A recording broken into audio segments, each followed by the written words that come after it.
Alright, today we're going to talk about rivers and streams.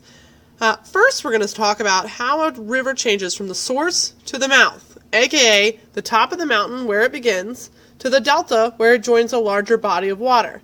So we're also going to focus in on the shape, which it goes from a V to a U shape. So let's actually take a look at a little model I've made. Now my little model is not super great. It's made of Play-Doh. And you can see that my little mountain here on the side has large boulders in the top region. As you get down towards the open region, you start to see a little twist and turn. And it's a little bit hard to see with the yellow Play-Doh, so I'm going to run my finger down to pretend to be water. So we start up here, where it's moving faster. The sides are steeper. I just knocked a boulder down. My sides are nice and steep and V-shaped. This would be my upper portion of the stream. Fast-moving water. It can move large boulders because the water moves so quickly. And as it levels off and begins to get to the downward portion of my stream, we're going to actually see sediment starting to deposit. When I go around a turn, notice the inside has a little sandbar.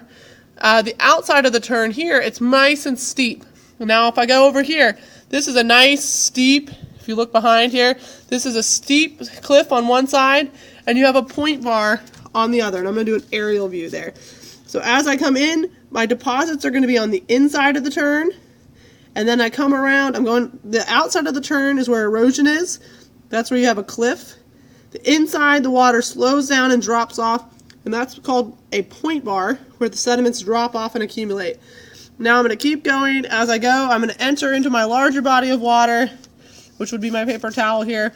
And you can see that I'm now going to have to drop everything off. As the water slows down, it's going to drop off the sediment that it was carrying. So let's talk about the way that sediments can be carried. That's referred to as stream load. Stream load, there are three. We have bed load, suspension, and solution. And they all have to do with water speed or velocity, and how fast it's going determines which method it will carry substances in. So let's go ahead over to stream load. We have bed load. That's when it's rolled along the bottom. And I drew a little picture of pebbles being rolled along the bottom. So if I were thinking of looking at something with bed load, my substances on the bottom of this glass would be in bed load. And there's a couple of big gravels in there. But bed load is when it's rolling along the bottom. Suspension would be when it's held up.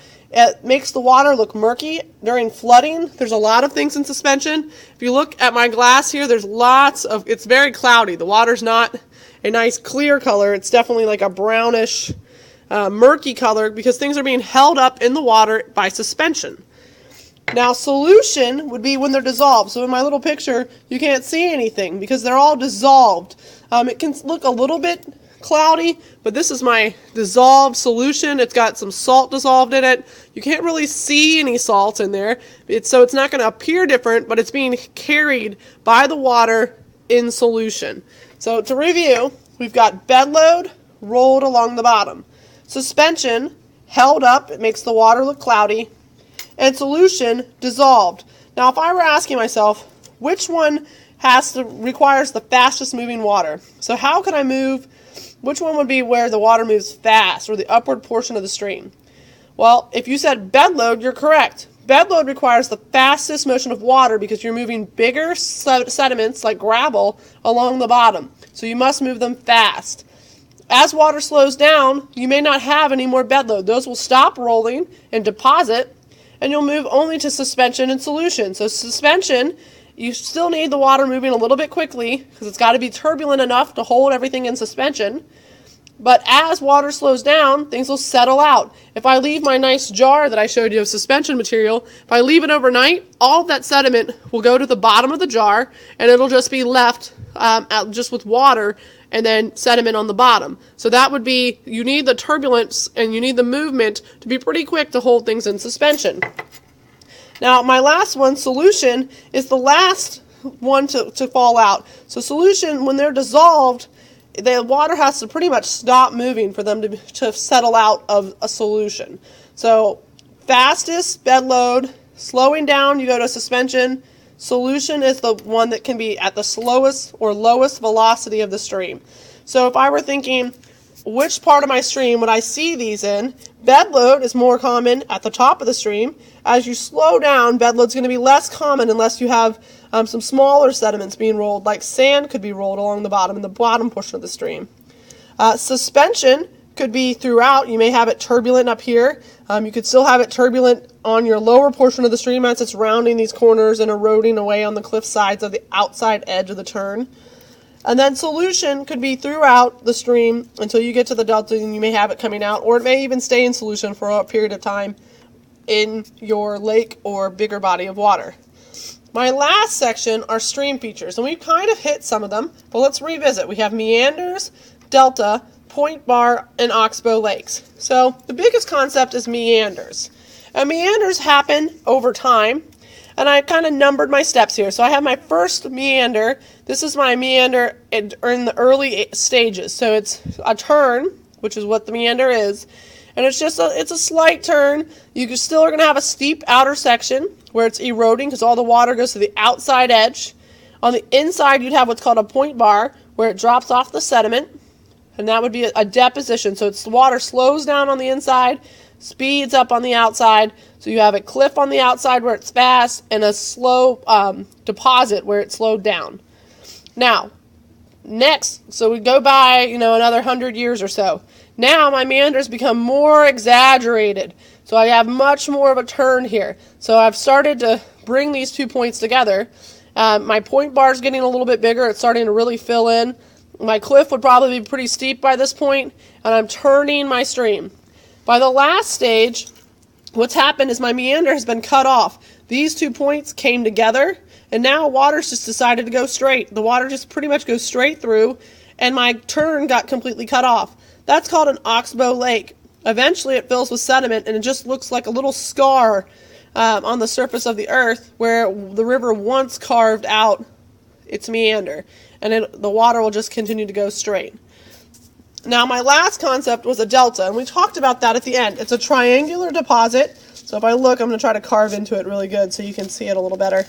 It's a triangular deposit from where a river or stream enters a larger body of water. So river or stream goes into a larger body of water, creates a delta.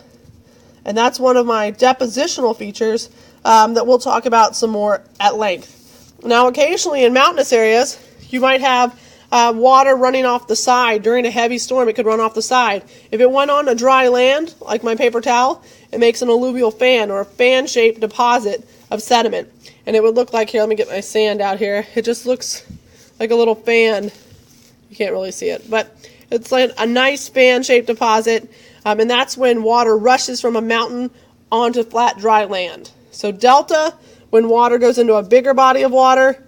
Alluvial fan, when it rushes off the side of a mountain onto dry, flat land. It makes a fan-shaped deposit. Another thing to keep in mind would be our watershed. Now, this is a mountain, so anything that falls on this side of the mountain is going to go into my river, and it's part of the watershed that would feed this river system. So everything would be coming in here. Now, if I had rain falling on my other side, this would be a different watershed. The mountain divides where water flows. Water won't flow up the hill to get to this river. It would stay on the side that it fell on. So that's your watershed. They are divided by our upper levels of elevation that we'll talk about here in a few more videos. All right, so just to review, with rivers and streams, from the source to the mouth, my stream will widen from a V shape to a U shape. It starts in high elevation with fast-moving water. It slows down and eventually deposits with its delta, the triangle deposit, as it enters a larger body of water. Stream load.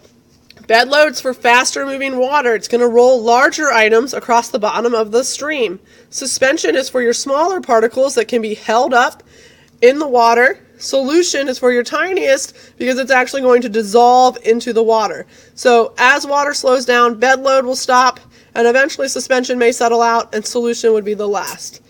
All right, and stream features, just keep in mind, you have meanders or bends in the stream, the triangular deposit or delta. Point bars are in the inside of a turn where water slows down and drops off. And oxbow lake is when a meander becomes cut off from the flow of water and makes a nice C or crescent-shaped lake.